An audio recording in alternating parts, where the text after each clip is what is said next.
Jose wanted me to ask you to come up and say a few words. She said no. It's all you. It's all.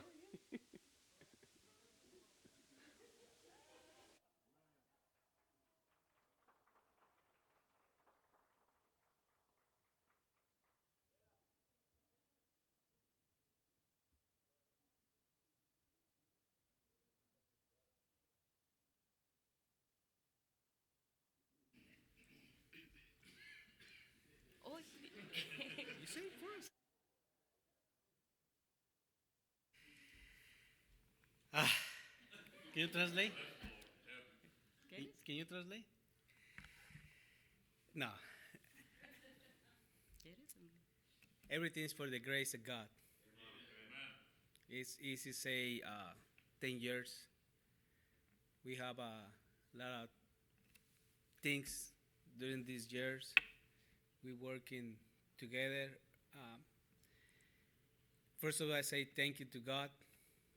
And thank you, Pastor, Miss Alan, in church. Everything is possible because you have one heart for the Spanish people.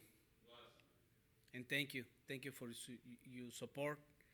Thank you for ladies working together. Yeah.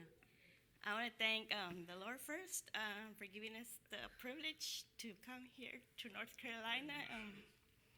Honestly, I was scared to come over here because, great power comes great responsibility. And I think God wanted to break me down and mold me. And He's still continuing to mold me. As you know, this year has been the hardest for me. And I want to thank you guys for being supportive because, when my mom died, that's been the hardest for me, and I'm still recovering from that. And I want to thank you guys for supporting me in the prayers and help me to go through this and the sickness that I got after my mom passed away. And it's like, man, just so many things are just happening unto me. But sometimes God allows things to happen to us for He can be glorified sometimes. I've been discouraged. Nobody knows maybe sometimes my smile, but I say, Lord, I can't anymore. I don't want to serve you anymore. And I say, Lord, but you're worthy to be praised. And I know where you took me out from the projects to something better. You made me. I don't know what you want in me, Lord. And I'm like Moses. I can't speak. I don't have the talent to do what other. But God says, shush.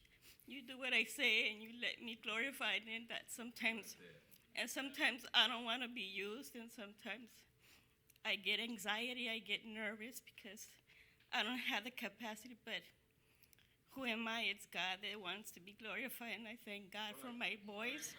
I thank my boys because, they like to go so winning, and they like to go with us, and they're not perfect boys, and sometimes they may feel like overwhelmed, but they continue to be with us, and I thank my husband because despite all the things he's doing, he loves God, he loves the church, and I want to thank the church because I know I'm not a perfect person. Maybe I might fail somebody, but continue to pray for us because being in the Amen. ministry as the staff, sometimes the eyes are all on us and we're not perfect. And God's working on each and one of us that serve God up here. And it's hard, serving God when you're a leader because they expect so much of you. Like you have to be that perfect person, that perfect pastor wife, and actually God is working with us because He needs to perfect in us so that way people can see the real person. And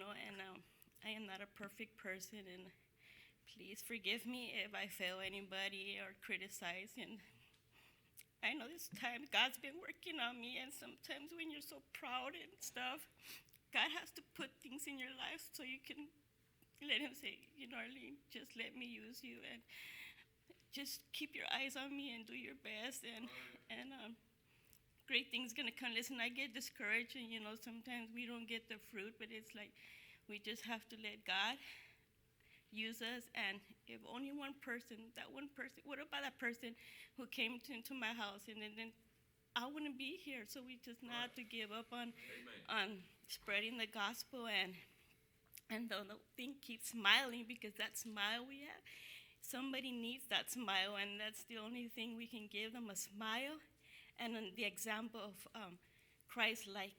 And thank you for letting me speak too much. Okay, Thank you, bye. church.